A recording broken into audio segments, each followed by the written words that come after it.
The Lord be with you. And with your spirit. A reading from the Holy Gospel according to Matthew. Glory to you. The birth of Jesus Christ took place in this way. When his mother Mary had been engaged to Joseph, but before they lived together, she was found to be with child from the Holy Spirit. Her husband Joseph, being a righteous man and unwilling to expose her to public disgrace, planned to dismiss her quietly.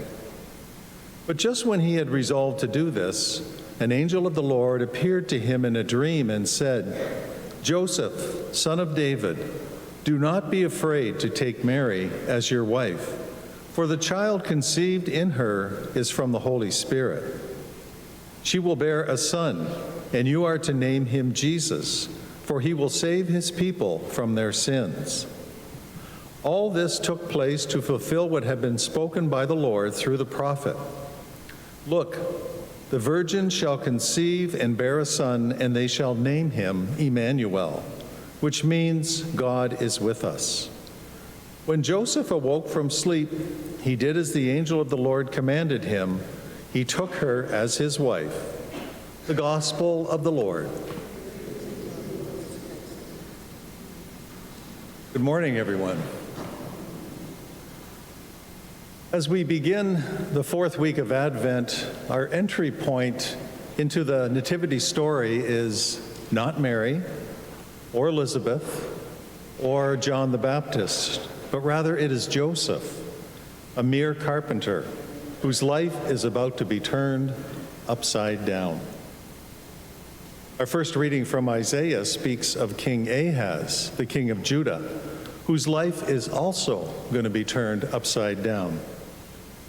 What I'd like to do today is just explore the two different reactions of these two men to God's call. Matthew describes Joseph as a righteous man who has just found out that his fiancée Mary is with child, and this is not his child. I can only imagine what he must have been thinking. I think that we often discount just how painful that was for Joseph. In his eyes, he had been betrayed by Mary.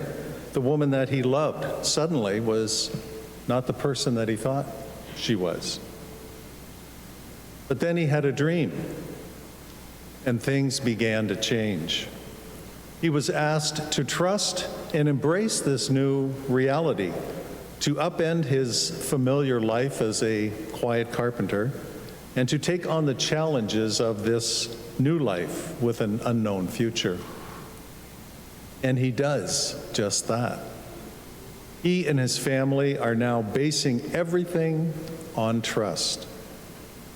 They will be put in danger by the murderous King Herod. Joseph will have to make life-changing decisions in order to protect Mary and the baby Jesus. I would guess that this is certainly not how Joseph had imagined his life was going to turn out. Joseph's faith and trust in the Lord, they are the polar opposites of King Ahaz in our first reading. We could say that King Ahaz is the patron saint of skeptics. He refused to rely on God to help him with the crisis that he and his people faced. The northern kingdom of Israel, which had broken away from Judah, was now planning on invading them with the help of Syria. And even though the prophet Isaiah urges Ahaz to ask God for a sign, he refuses. Ahaz would rather rely on his army and an alliance with one of the, I guess you'd call them the superpowers at the time, which was Assyria. Or maybe Ahaz just wanted to go his own way and do things the way he wanted to, and not be subject to God's will. That may sound familiar. Do we put our faith in human solutions when we really need to turn to God? And so the result of all this is that Ahaz compromises his faith in God, and this leads to the destruction of not only his household, but also his kingdom as well. In contrast, Joseph answered God's call, even though it required him to basically reorder everything he thought he knew about his life, about Mary, about God and his will for him, and about his belief and reliance on God's providence. It required him to be not afraid and to step out into the deep of faith and trust. It required him to embrace a mess that he had not created. Mary, as his wife, to protect her, and also the baby, Jesus, that he didn't father, and accept an heir who was not his son. Joseph's life was not so simple and ordinary after all, but as we know, with God, we can always find the extraordinary, and in many cases, the impossible made possible. If this all seems very mysterious to us, it must have been downright baffling for St. Joseph. He could only accept in faith what this messenger of God was telling him, with great humility and patience. I think there are three things that we could learn from our readings today. And the first one is fear doesn't have to affect our faith. It is no coincidence that the first words in the story of both Mary and Joseph, when the angels talk to them, are, "Do not be afraid."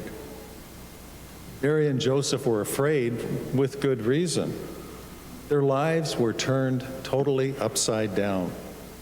Nothing was as it seemed, and their expectations were being drastically reordered.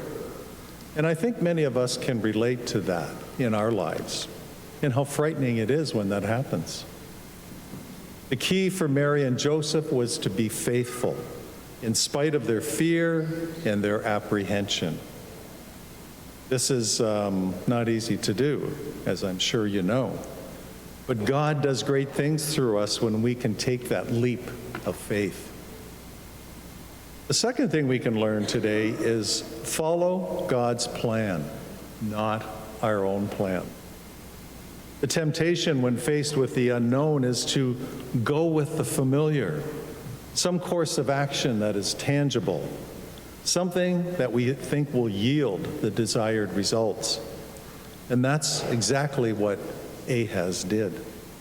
He went with the familiar course of action to rely on his military strength and his alliance with Assyria. Joseph, in contrast, he took the road of basic, simple faith and trust that the Lord was going to work things out for him and his family, even in the face of so many unknown outcomes. And the third thing I think we can learn today is trust God even when it doesn't make sense. And that's a tough one.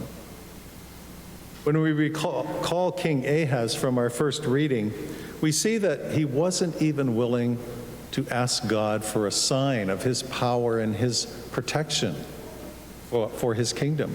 He wouldn't even entertain it. And that lack of trust proved disastrous for himself and for Judah. Joseph, on the other hand, was humble enough to know that his situation was way beyond him. He knew that he needed God's help and protection to keep his family safe, in spite of all those questions that he must have had. And I wonder, can we trust God even when it doesn't make sense?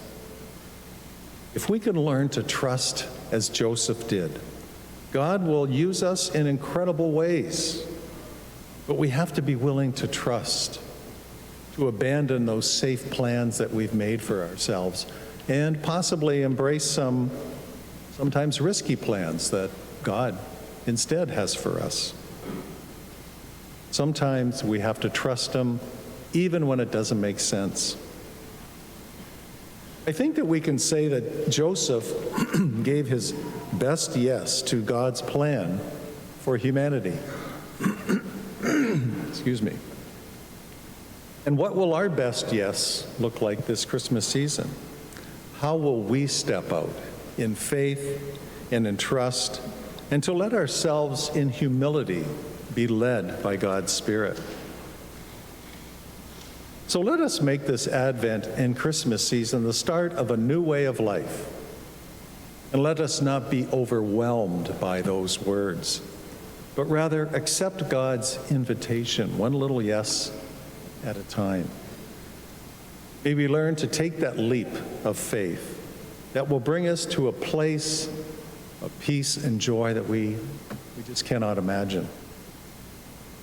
And may our yes to God bring blessing and healing to those around us who need some faith and trust in their lives as well. Do not be afraid. Those famous words, I guess you could say.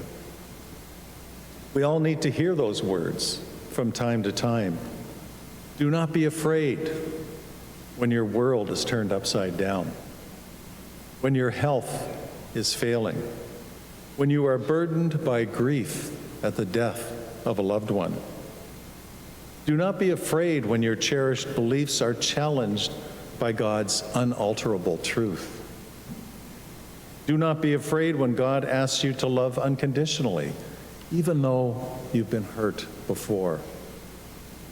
Do not be afraid when God asks you to reorder your priorities in order to better serve those people in need.